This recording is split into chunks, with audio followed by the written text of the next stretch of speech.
Welcome to Conversations on the Coast, San Francisco's premier author interview program. Today we are going to talk to Maggie O'Farrell, who comes to us from across the pond. She lives in Edinburgh, Scotland. Is that not so? That's right, yeah. That's right. And she's here to talk about her novel called The Vanishing Act of Esme Lennox. And it is published by our friends at Harcourt. Thank you for coming all this way. I appreciate it. Well, it's a pleasure to be here. Thank you for I having me. have a problem, though, with your novel. And in the sense that it leaves me speechless.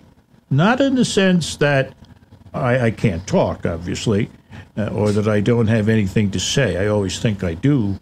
But it's just that I want to hold on to this story, to keep it inside me, to keep it all mine for a time.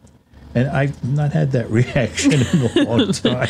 Well, I think it's one of those stories that affects people in different ways, and I think the story is so surprising, perhaps, that that people need a time to mull it over. I don't know. Yeah. Your publicist called me as I was preparing, and she said, not knowing that it's my style, that I should be sure to finish the book because there's a surprise ending. That's right. And as I was telling you before we came into the studio, I believe it's a surprise ending, but it's also, and this is an interesting combination, a paradox perhaps, it's a surprise ending, but it's inevitable. Yeah, that's true. I think with most of the other books I've written, I was never really sure how it was going to end, but with this one I always knew what the ending was going to be. You did? Yeah, always, yeah. There was only one way it could end. Okay, well, let's see what we're talking about here, and I think one of the ways to get into the book is to share with the listeners what Carolyn Parkhurst, the author of The Dogs of Babel, had to say about it. This haunting and extraordinarily engrossing novel, part Gothic mystery, part tangled family drama, reminded me why I love reading in the first place. It's because a well-written book has the power to carry us away to a place we've never been, but always suspected was there. And that is really the great pleasure, I think. And we're not talking about nobody's, not heard of Scotland or something like that. Sure. But it's the people and the way they act and their feelings and so on. It's a very special place that you've created. Oh, well, thank you very much. Did you know people like this? Well, I haven't. I don't know. Not directly in my family. People often ask me because the story's about a woman who's been incarcerated in a mental institution for 60 years. No one in my direct experience has. But as I was researching the book, I came into contact with a group of women, actually, like Esme, who had spent a long time in a psychiatric institution for doing really nothing more than we'd recognise now as teenage behaviour. Oh dear. Well, for the moment, let's focus a little bit on the tangled family drama. Everything is going along quite trippingly in the in life of Iris. What's her last name? Iris Lockhart. And she gets a call from one Peter Lasdon, who wants to talk to her about the sister of her grandmother. The sister's name is Esme, and Iris has never heard of her before. And they would like her, Iris, to take Esme off their hands. Isn't right. that the way it all starts? That's exactly right, yes. It's not an asylum, says our friend Mr. Lasdon. It's a unit specializing in psychiatry, and it's closing down. That's a familiar story, isn't it? Yeah, well, it happened a lot in Britain in the early 90s, and I believe here as well. That I think Yes, it has. Right here in the state of California, we're somewhat famous for it, I guess. Really, yeah. Yeah. So, and Iris realizes that she's responsible for a mad old woman that she never knew existed. Yeah, that's right. So there's some funny aspects to this, but the interesting thing I think is Iris's first meeting with Esme is quite extraordinary. I mean, she's not at all uncomfortable, it seems to me. Where is it that I want to read? Iris says that I'm your sister's granddaughter. And Euphemia, or Esme, frowns. They examine each other. Iris had, she realizes, been expecting someone frail or infirm, a tiny geriatric, a witch from a fairy tale. But she gets something quite different. Somebody who ultimately is rather feisty. She certainly does, yeah. Well, it is a book full of surprises, this Vanishing of Esme Lennox. And it's also a book that I think begs to be read out loud. And when we come back, I'm going to show you why. You're listening to Conversations on the Coast with Jim Foster. Follow us on Twitter at JimFosterCoc or send an email to jimfostercoc@gmail.com. The Vanishing Act of Esme Lennox, that's the title of the book. The author who is with us is Maggie O'Farrell. The publisher is Harcourt. And Audrey Niffenegger, the name I've just learned how to pronounce, who's the author of The Time Traveler's Wife, has this in part to say about the book. I would like to think that families only behave this way in books, but unfortunately betrayal, jealousy, and secrets are all too common in real life. It was a terrific book. I will be thinking about it for a long time. And as I indicated in the first segment, so will I. One of the things that is wonderful about the book is simply the writing. And it's the kind of writing that screams, as it were, to be read out loud. And I'm going to ask you to read just a little bit of it, if you don't mind. The setting of this is recalling, I guess, at this point, the event back in India. Yeah, that's right. Yeah, she's about 12. And I think, in my reading of the book, that this is an experience that Esme never gets away from. Yeah. That is with her for the rest of her life. So read about it, please. They found her in the library. She had locked herself in. She remembers long hours of silence, her silence more absolute and powerful than anything she'd ever imagined. The light fading and resurging, birds passing through the trees like needles through fabric, Hugo's skin acquiring a delicate, pewter tinge. She thinks she just switched off, slowed down, an unwound clock. And then suddenly, her mother was there, howling and screeching, and her father's face was pushed up close, shouting, "Where is everyone? Where did they go?" She'd been there for days, they said, but it felt longer to her, decades, or longer, infinitely long, several ice ages. She wouldn't let them take Hugo. They had to prize him from her. It took her father and a man they'd got from somewhere. Her mother stood by the window until it was all over. This is the story of a young child who is alone with her dead brother. That's right, yeah. And a dead servant. Yeah, her dead nanny, yeah. Dead nanny for 3 days? That's right, yeah. 3 days.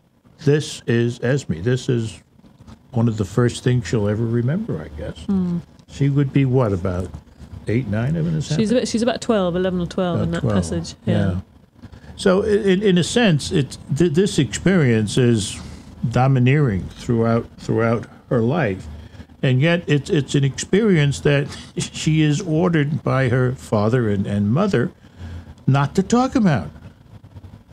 Well, I think it's one of those things. I think it's a kind of question of age and time. I think in those days, especially in perhaps British society, it was best when unpleasant things to happen that you just brushed over them. You just carried on, you pretended they hadn't happened, and you tried to move on with your life. I think these days, society and attitudes to trauma is very different.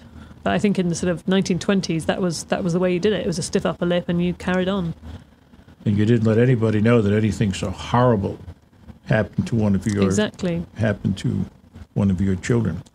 When she's going to school in Scotland, Esme exhibits what I think we can only call antisocial behaviour.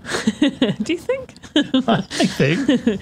Well, one of the things she does that drives her mother crazy. Yeah, she drives her plays mother Chopin crazy. very loud. Yeah, she won't cut her hair. She won't wear gloves. Yeah. And the other thing is that she doesn't do the girly things that, her mother would like her to do. Yeah, she doesn't do needlework, and she doesn't really show much interest in getting married. We really do get to know Esme inside out. And I think one of the most powerful things in the book is that because we get to know her so well inside out, we get to love her. And when we learn that she's been put away for, as she says it so accurately, 61 years, 5 months, and 4 days, it outrages the reader. It outraged me. Well, I hope so. That was the effect I wanted to have with the book, that people would be shocked that anything so terrible as to deem her as insane could possibly happen. One of the most amazing parts about the book, I think, is your ability to get into Esme's mind no matter what phase she's in. Mm-hmm. Whether she's in this particularly when she's in the phase when she's been put away for all these years. And Esme you very often get inside her mind and she talks to us about what she's feeling. She won't get out. She will not. She will sit here in this seat, in this car. They'll have to drag her like the last time. Now, this is at a time when she's out. And she's riding around with Iris having a good time, and yet all this business of not doing anything, not being confined, is all through her mind. Yeah, well, it would be, wouldn't it? After that length of time. Yeah, all those years. Well, in addition to being a great novel, The Vanishing Act of Esme Lennox is also a book that examines a number of intriguing topics, and we'll take a look at some of them when we come back.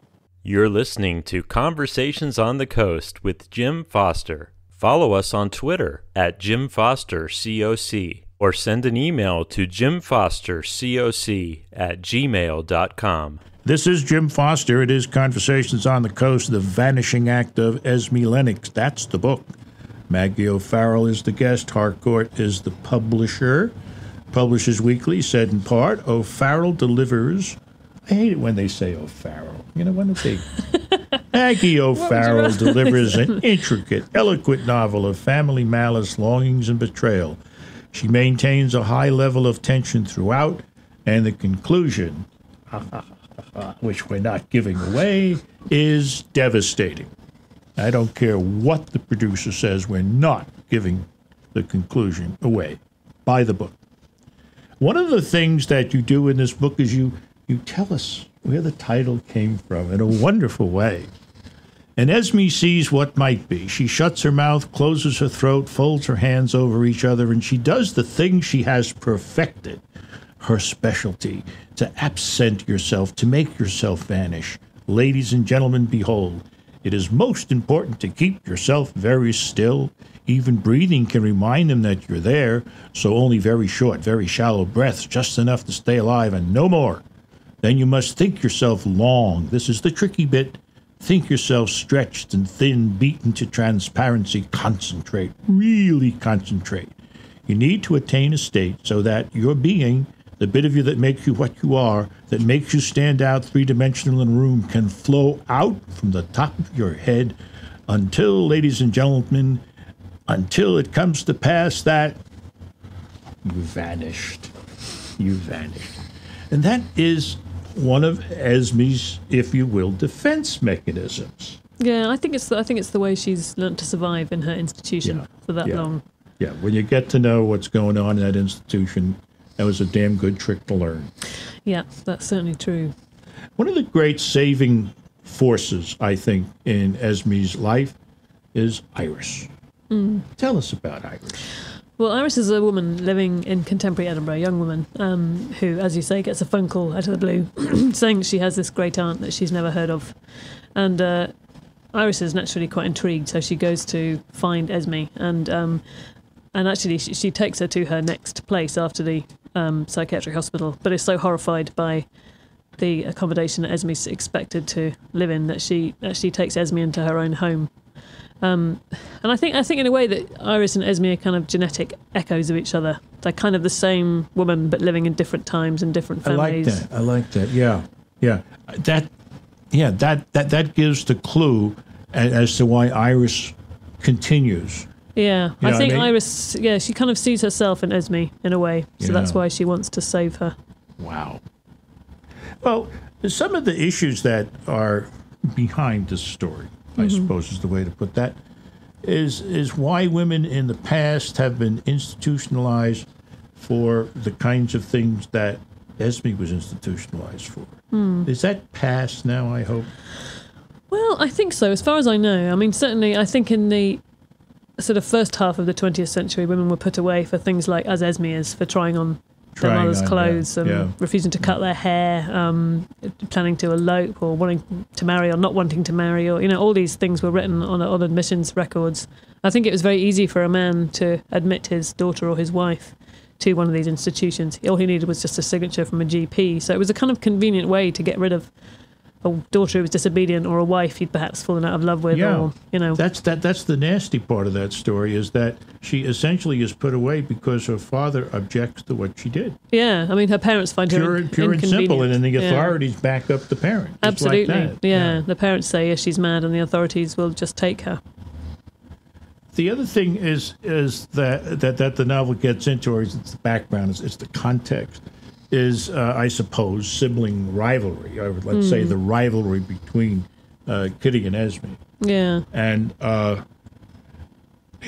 guess it can be that destructive. Yeah, well, I think Kitty and Esme are very, very different sisters, and Kitty is, completely fits the conventions of the time. She wants to get married, she wants to learn homemaking skills, she wants to find a nice man and be happy, whereas Esme wants something very different. She wants to live her life, she wants to be educated. I don't think she's entirely sure what she wants. But I think she knows what she doesn't want, sure? which is exactly what Kitty wants. Yeah, so the two sisters are never going to have an easy relationship, I think, because of that. So what Esme is, I suppose, if you want to describe her in somewhat sociological terms, is an unconventional woman. And my guess is she was living at the wrong time. I mean, she wouldn't have such a hard time today, would she? No, well, I think that's the story about her and Iris. Iris has her own life. She has her own business. She sleeps with who she wants. She does exactly what she likes. And I think Esme was just, as you say, born at the wrong time in the wrong family. Oh, dear me. The other thing that's in and out of this book is the whole issue of mental illness and how we treat them. And the only thing I want to add to what's in the book is that when you read the book, and you better, think about Iris and think about how open she is to the whole issue of Esme and where she's been and what she might be. That's just one of the great pleasures of this novel, The Vanishing Act of Esme Lennox by Maggie O'Farrell. This has been Conversations on the Coast, and I'm Jim Foster. Follow us on Twitter at Jim Foster COC, or send an email to jimfostercoc@gmail.com.